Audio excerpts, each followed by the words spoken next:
जोई रिपोर्टर शाह मोहम्मद कारी जी रिपोर्ट मुताबिक़ नाज़रीन बोलियुनि जे आलमी ॾियारे जे मौक़े ते सिंध यूनाइटेड पार्टी पारां सिंधी ॿोली क़ौमी ॿोलीअ जे उनवान हेठि प्रोग्राम मुनक़द कयो वियो।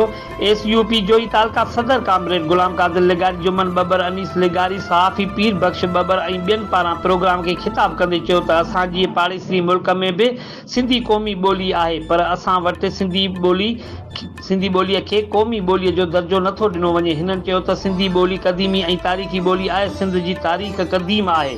ॿोलियूं हमेशह क़ौमुनि जूं सुञाणप रहियूं आहिनि। सिंधी ॿोली बि असांजी सुञाणप आहे। हिननि चयो त अफ़सोस जो असांजे ॿोलीअ खे मिसालण लाइ साज़िशूं थी रहियूं आहिनि। सूबे सिंध में सिंधी ॿोलीअ सां मातेली माउ वारो सलूक कयो पियो वञे।